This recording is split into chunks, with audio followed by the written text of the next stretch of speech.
Today, we are blessed to present one of these insightful lectures entitled Earth Store Bodhisattva Sutra, Contemplating the Karmic Conditions of Beings, Part 2 of 6, on Between Master and Disciples, given in English on August 9th, 2015 in France.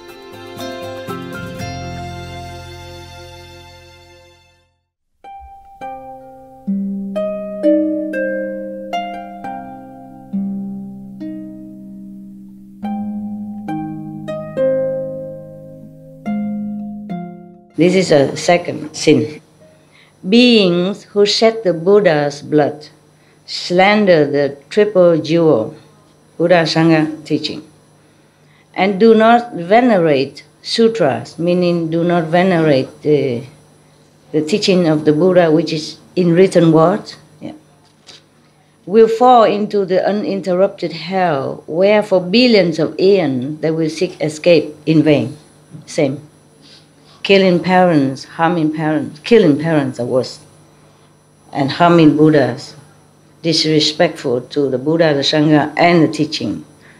Same stuff. Slander, slandering the Buddha or the Sangha or the teaching. Beings who usurp or damage the property of the eternal dwelling, who defile bhikkhus and bhikkhunis, mean monks and nuns of the high order, who commit sexual acts within the Sangharama, mean within the ashram, or who kill or harm beings there, will fall into the uninterrupted hell, where for billions of aeons they will seek escape in vain. Same stuff.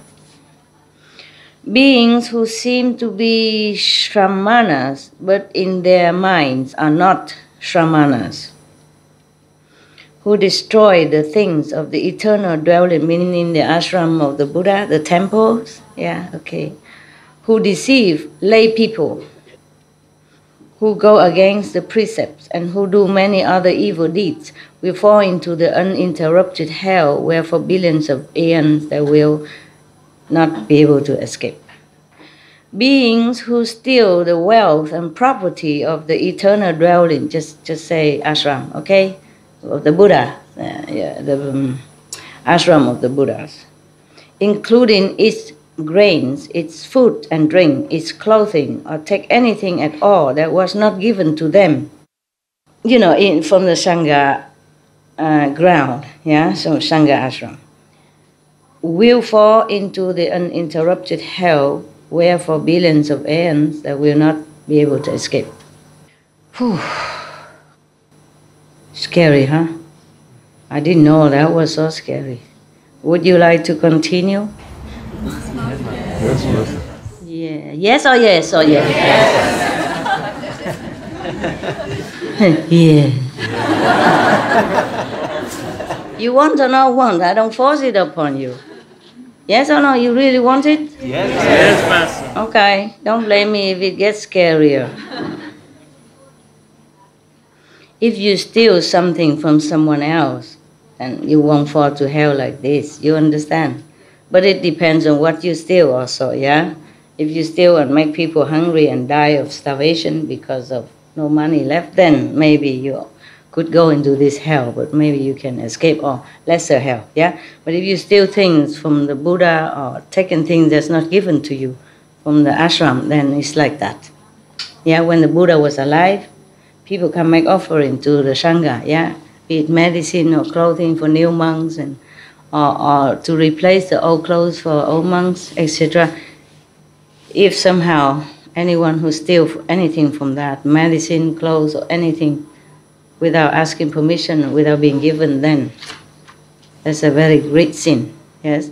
Because why? Because the Buddha and the Sangha, they're pure, they're enlightened saints, and they just don't have anything anymore. They left everything, they sacrificed everything, they deny themselves everything for the sake of all beings in the world as well as in heaven. So these beings, you must take care of them, not take things from them. So that's why. Because if you harm them, meaning you harm all beings in the world and the universe. Yes? If they have no more health to take care, to continue the teaching, then of course all beings be harmed, right? The blessing be gone if they die. Yeah? And of course, other Buddha will come, but who knows? Maybe the karma is so great on this planet, other Buddha will not come for many other eons of time. In the nature, it's like this. For example, a pack of wolves, even wolf, the leader of the wolf pack eats first, and eats well first, and then the rest for the whole pack. Not because the leader is greedy, or the whole pack is stupid. It's just that the leader has to be strong and well in order to lead the pack for their safety, their well-being, to take care of. He, the leader, must always be vigilant and take care of the whole pack. Therefore, he has to be strong, well-fed, ready for action. Capisco? Yes. All right, very good. But in South Africa, I just learned yesterday from your sister, because I invited her to my hut, and I gave her something to eat. She said, normally I give her, I do things, I pack, I do something and give it to her, a sandwich or peel fruit and that. She said, Master, it's okay you do that? I said, why not? I take care of my worker. She said, I should do it for you. I said, are you my boss? She said, on the contrary, the employee should take care. No, because I asked her to check something on internet for me about the land, so I jokingly say, I'm your boss, I have to take care of my employee, worker. So she said, it should be the opposite. I say, not here. If you're not my boss, I take care. And then I give her a chair to sit, and then, because I have to wash my hand, and the bucket under the sink is already full. I disconnect the pipe from the sink, the water will go to the waste channel. I disconnect it. So if I wash my face, I wash my hand, it goes into a bucket that I put underneath. It's almost full. So I carry it into the toilet area. Later I use it to flush, okay? And she said, Master, let me take care of that. Let me do it. I said, no, you sit there. You're my guest. You sit. You don't work here. And then I done it, and then I come back and put the empty bucket so I can wash my hand. So water go in. And after we both sit and say, it's weird, Master, it's weird. I said, what is weird? She said, it's weird to see you carrying things around while I'm sitting here eating. I said, what's weird about that? It's my work, it's my life. I do this all the time. Only when I cannot, it's too heavy, then I ask the attendant to help. She said, no, in Africa, we don't do this. The elderly don't work like this. If we are around, we help. So it's really a very good education. In India also similar. Even in Philippines similar.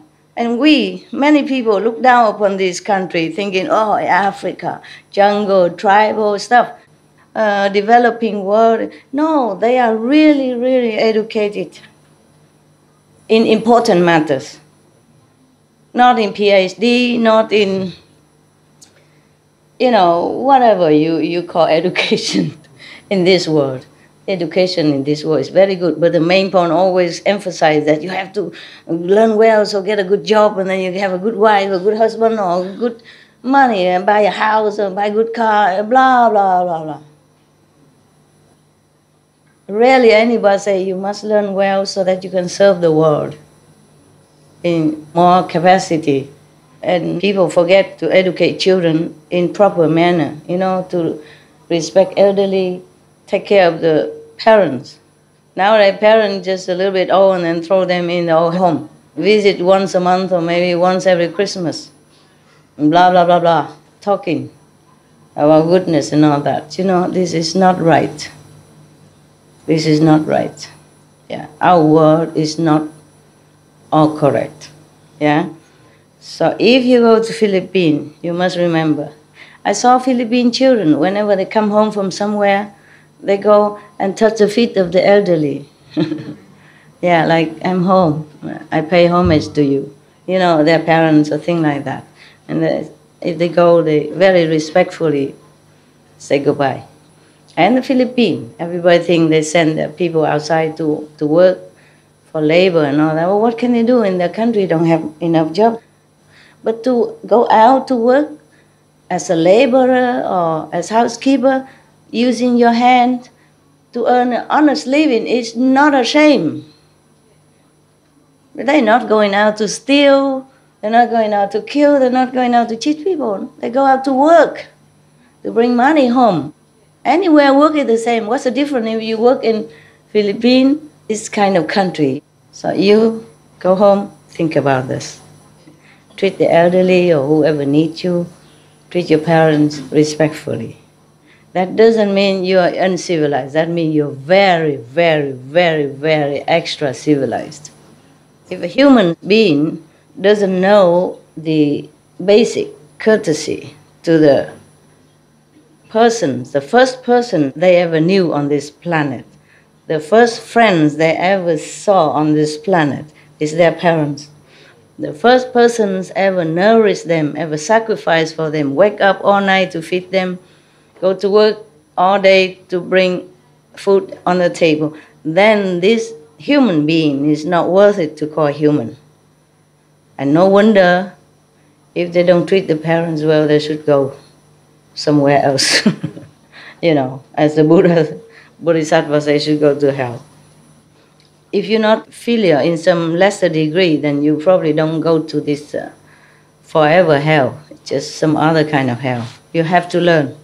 You have to go there to learn the suffering, to learn how your parents suffer by your rebellious action or words or impolite replies. There are still these minimum standards of goodness, to the parents at least. Yeah. Parents are the only first two friends you see in this world when you come out. And the two best friends that accompany you through your life. Yeah? So they are the best. You're lucky to still have parents. Go home and think about that and think of how your mother, father have to wake up all day, all night for you and work all day and go through a lot of sacrifice just to bring you up. Yeah? So that you're educated in the universities for just some worldly repeated knowledge. Rarely anyone teach you about God. But I'm not sure if the one who teach you about God knows anything about God. That is another problem. And then misinterpretation also about God. But it's okay, at least the name God is mentioned. Yeah? And God doesn't mind. As long as you remember somebody called God, and then in the time of trouble, or they pray every day before they sleep, then it's also some goodness in it and some protection for them. But many families don't teach children this way. So when they have trouble or everything, they don't know where to turn to. The parents are not always there 24 hours. Nowadays, they're both working. So if in time of desperation, they should know there is God, there's angels, there's Buddha, for their peace of mind. Yes. Research have found that people who believe in God, who pray and all that, has more calmness and peace during time of emergency or in trouble, in sorrow time. They're more composed, more at ease. Earth-store Bodhisattva continue. Worthy mother, beings who commit such offenses will fall into the fivefold uninterrupted hell, where they will constantly seek for temporary relief from their sufferings, but will never receive even a moment's respite, not even a moment of rest. Lady Maya further asked Earth-store Bodhisattva, why is that hell called uninterrupted? The Earth-store Bodhisattva replied, worthy mother, the hells are all within the great iron ring mountain. The 18 great hells and the 500 subsequent ones each have their own names. There are hundreds of thousands more that also have their own names. The uninterrupted hell is found within a city of hells that encompasses more than 80,000 square miles. That city is made entirely of iron, metal. 10,000 miles above the city is an unbroken mass of fire. Within the city are many interconnected hells, each with a different name. There is just one hell called uninterrupted. The wall of that hell is 1,000 miles high. Can you imagine? And we think the Everest is high already. Totally made of iron and covered with a fire burning downward that is joined by a fire burning upward. Nowhere you can go. Incredible. Please rethink about how we react in this world. I read some of this before I went to the Himalaya also. I have one at home before. But I don't remember all this. Okay? Yes. For example, I read about hell, I just say, okay, all of this about hell, so I read the next page and etc. And then I didn't have always much time. At night, when I have time, I read all this. I read the other sutra, you know, the lotus, the medicine, the Amitabha, and this one. But don't always remember all of the detail. Yeah. So it's good for me to reread that again also. It's very interesting for me. No one, even the Buddha, will be able to know all this hell except the Bodhisattva earth store. I must tell you that. You know why? Because the Buddha don't always go to hell. He doesn't need to. You know, he will ask someone else go for him. Or even if he go, he don't know all the detail. He don't go all over the hell because he has all the work to do on earth and heaven.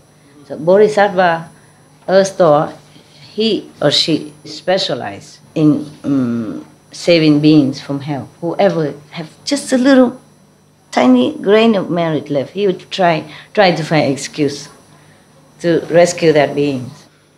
Imagine he just went to hell once to look for his mother, just because he has such a power to contemplate on that Buddha name for one day, one night first. And then we go there. Of course, he's still thinking of that Buddha.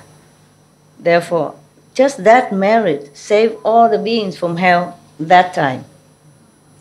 No matter how many beings go into whatever hell, it's never full. It's not like a prison, say, okay, we have no more space. No matter how. Just like heaven, no matter how many people go into one level of heaven, it's never filled. Jesus said, in my Father's house there are many mansions, but not just many mansions, limitless mansions. So don't worry that the Master initiates so many beings. How can they all go to heaven? You all go to heaven. Thank you, Master. Welcome. Welcome.